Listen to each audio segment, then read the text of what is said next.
Hey YouTube, welcome back to my channel. This is Canadian Retro. I've got another pickups video over here. This is pretty interesting stuff as well. I've had some really decent luck lately finding NES stuff out in the wild here. Never really expected to find that much. I don't even think I found that many games like last year as far as NES in the wild for decent deals, and I've just been really lucky. So I'm going to save those ones for the end because they were sort of the last pickup of the last little few days here. I can't remember how many days this accounts for. I think it counts for like basically a couple days. So pretty decent haul I got all around though. So I'll get started on this right now. First thing I wanted to show you though, this one came from a Value Village. It's just the Resident Evil Operation Raccoon City Steelbook for the 360. And that's pretty cool right there. It has like all the codes and the whatever. I don't know if those are still valid. I'm not really too certain about this one. I may hold on to this, I may not necessarily. I heard this one's not the greatest of games, but because it was a Steelbook edition, I thought that was pretty good. I think this normally has a sleeve over it, so it is missing that part unfortunately, and there are a few, I don't know if you can see them there, but there's like a few scrapes and stuff like that on there. But you can see what I paid for it, not too bad at all.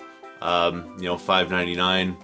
I can do that, that's no problem. So that's basically what I paid for that one though. I know it goes for a lot more than that online, so thought I'd go for it. But like I said, I don't think this one got like solid reviews. I might be wrong though. It's sort of hit and miss these days with the Resident Evil games, not like the classic ones that, you know, were pretty epic back in the day. So that was pretty cool. Then the next day I went into Italy's, checked out what they had there, and ended up with a pretty good score here. And this is my double take technique. So what I did was, the first time that I went in, I ran into this, which is a Sega Genesis Model 2. Pretty good. It's all covered in tape here, but comes with a controller, which looks to be in pretty decent shape. The console's kind of dirty and all that, but it's not too bad. So it does come with the one controller.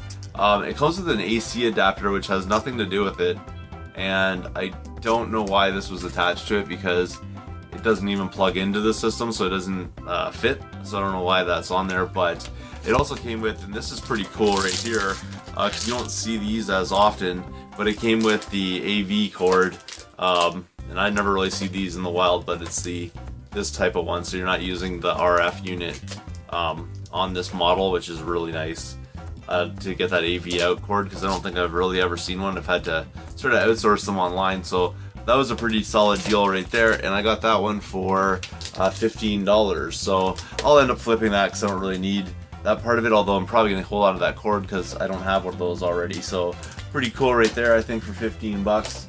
Not too bad at all. And then I went over to that Value Village, which is right near that Toulouse, and I didn't really find anything there. They did have a bunch of Game Boy games, but they're all priced at like 10 bucks each, and not really worth the time and effort. They've been there from previous days as well, and the ones that, there was a few there, I guess some people must have bought some of them. I don't really know why though. There wasn't anything worth buying there for 10 bucks, but you know, some people bought them, or maybe they got a discount or something, I'm not sure. But some of them were missing, but a lot of them were still there, but I still wasn't interested in them, especially at that price point. So I went back and did my little double take technique, which whenever I sort of get this feeling to go back into the store, sometimes it really works out really well. I found some amazing stuff using this technique, so this is what I found this time. So I went back into the Toulouse after I'd already found that Genesis. Went in, and right when I was going in, I saw the employee that works like the books and all that kind of stuff, and when they saw me, they said, here's a few things that might interest you. So they came out with this little stack right here of NES titles, so pretty sweet. The first one here is Sky Shark, you know, which has the sleeve and everything, and I'm fairly certain I already have this one in my collection. I'll have to double check, but fairly certain I did. I checked out some gameplay because I sort of forgot what this one's about. I never really played this back in the day, but forgot what this one was about, and I was watching some gameplay of it, and it looks just phenomenally difficult. So that's sort of like an NES kind of hard sort of game, but still cool nonetheless. And for 5 bucks with the sleeve, not going to turn that down. And then the next one here is Batman, so that's pretty awesome right there. I'm gonna have to check this one against mine. These are in pretty good shape, just need a bit of a cleaning as usual, but there you go. And the dust sleeve as well, so like I said in my last video, I'm always looking for dust sleeves, so really happy these ones had it. Then probably the best game of the lot, although I'm saving the one game that I don't have in my collection already for the last one, but the best game definitely from this lot was Mega Man 3. So pretty awesome right there for $5. Never gonna turn that one down right there. That's a definite recouper, and really happy to find a lot of these. Like a lot of the ones from the other video are doubles as well that I already have in my collection, so it's going to be really good to actually have some quality at my table. At the Waterloo video game swap coming up, I was sort of worried about that, not really having a lot of cartridge stuff or cartridge based stuff at my table was kind of bumming me out a little bit, and now I have some, so I'm pretty pleased about that. And that one will be going to the swap with me as well because I already have this in my collection, although I'm gonna have to check this against mine and see which one's in better shape. And then the last one for $5 is this one right here, which is Yoshi's Cookie.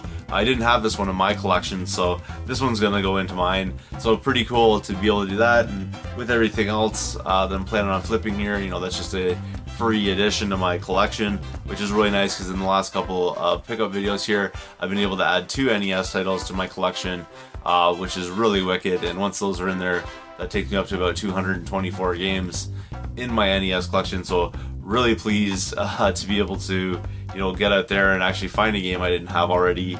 I had the Yoshi game, but this is the Yoshi's Cookie, and that's the one that I was after. And I've actually been looking, taking a look for this one. This is a really fun, like, puzzle game kind of thing, and just one I really wanted to add to my collection. So I was really happy to be able to find this to add to my collection. But that's everything I have for you this time around. So remember, if you want to use the double take technique, I know it's Canadian Retro patented, but I give you permission to use it. You're more than welcome to go back into those stores after you've already visited them, because it seems to pan out for me a lot these days. So that's everything I got for you this time around. Thanks again for watching. If you haven't subscribed yet, please do. Feel free to thumbs up this video, comment down below, and I will see you all later.